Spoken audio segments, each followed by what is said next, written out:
जय जय दाता आनंद साईं, जय जय दाता आनंद साईं।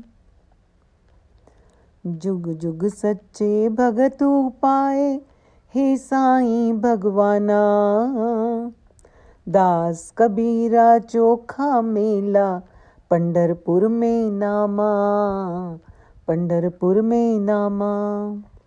श्री साईं गीता श्लोक नंबर 84। श्री साईं गीता के इस परम पावन श्लोक में श्री आनंद साईं जी संत प्रवर चोखा मेला के बारे में बता रहे हैं। महाराष्ट्र की पावन भूमि पर मध्यकाल से ही अब तक कई संत अवतरित हुए हैं। श्री नामदेव, तुकाराम जी, एकनाथ महाराज, रामदास जी, चोखा मेला, मेहर बाबा, बाबा ताजुद्दीन, बाबा जान, फिर श्री साईं सरकार, गजानन बाबा और श्री आनंद साईं जी, ये तो अवतारी पुरुष हैं। और भी कई संत हुए हैं। चोखा मेला 13वीं शताब्दी के महाराष्ट्र के एक प्रसिद्ध संत थे, जिन्होंने कई अभंगों की रचना की है। इसके कारण उन्हें भारत का दलित महार जाति का पहला महान कवि कहा गया है। सामाजिक परिवर्तन के आंदोलन में चोखा मेला पहले संत थे, जिन्होंने भक्ति काल के दौर में सामाजिक गैर बराबरी को लोगों के सामने रखा। अपनी रचनाओं में वे दलित समाज के लिए अच्छे खासे चिंतित दिखाई पड़ते थे।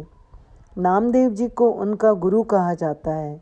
चोखा मेला का जन्म महाराष्ट्र के मेहुना राजा नामक गांव, जिला बुल्ढाना में हुआ। वे जाति के महार थे। वे बचपन से ही विट्ठल जी के भक्त थे।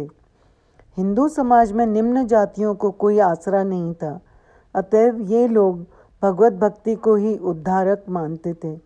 ये अलग बात है कि तथाकथित भगवान के मंदिर में इन लोगों का प्रवेश निषिद्ध था। एक बार चोखा मेला पंढरपुर आए, जहाँ संत नामदेव जी का कीर्तन हो रहा था। वे कीर्तन में मंत्रमुग्ध हो गए।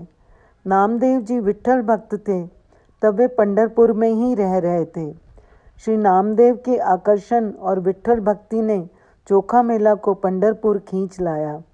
वे अपनी पत्नी सोयरा और पुत्र कर्मा मेला के साथ पंढरपुर के पास मंगलवेद में आकर रहने लगे। चोखा मेला नित्य विठोबा के दर्शन करने पंढरपुर आते और मंदिर की साफ सफाई करते। यद्यपि महार होने के कारण मंदिर में प्रवेश नहीं मिलता था। वे वारकरी संप्रदाय के थे।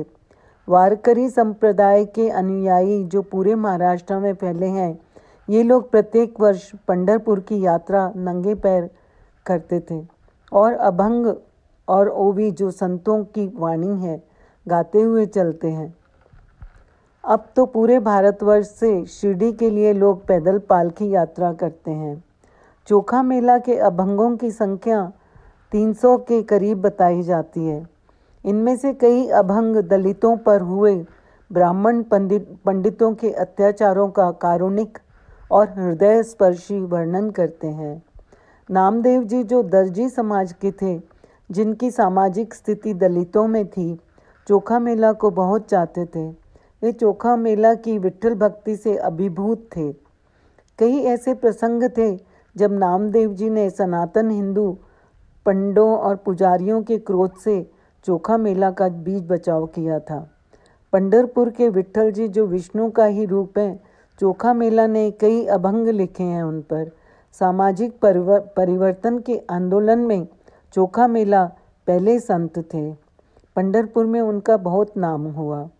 ओम साई राम, जय साई राम।